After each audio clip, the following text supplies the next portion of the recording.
Hello and welcome to part 2 of this series of videos reviewing the Articles of Incorporation. We ended our previous video with our discussion of how amendments to the Articles of Incorporation require an affirmative vote of the voting members casting not less than 75% of the votes of those members present in person or by proxy. Here is where you are reminded of how important your proxies are. Your proxy not only provides us with a quorum to have an annual meeting, it allows us the right to conduct the business of the association. Your proxy gives the association your vote when you are not present at the annual meeting. Remember, we spoke of assigning your proxy to the member of the board written on your proxy? If you give your proxy vote to a member of the board of directors, you are allowing the board of directors to possibly gather enough votes to either vote for or against an amendment. We will explore the issue of proxy voting in greater detail in a subsequent video series.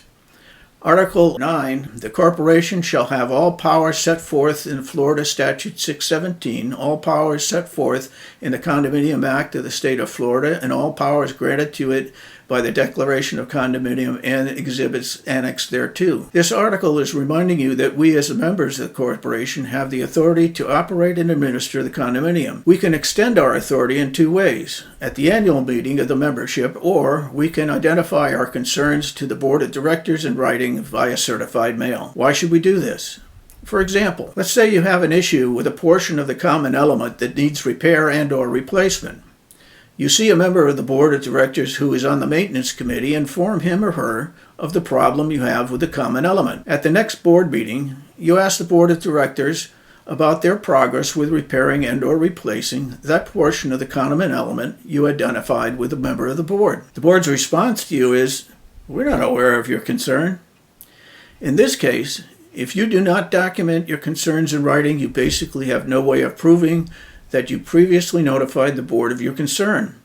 When you send your concerns in writing, you have documentation to show that they were made aware of the problem.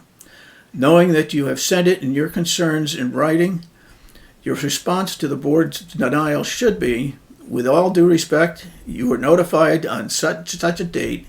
I have a copy of the correspondence that you were provided. How are you going to correct this issue?" At this point, the board can either deny receiving your correspondence or acknowledge your concern and begin taking corrective actions.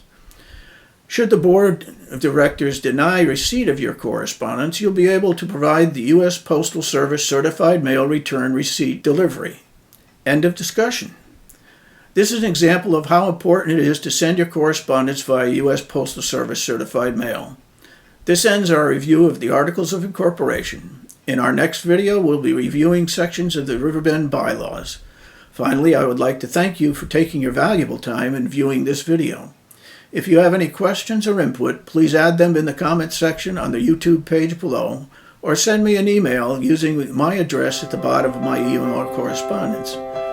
I look forward to seeing you in my next video.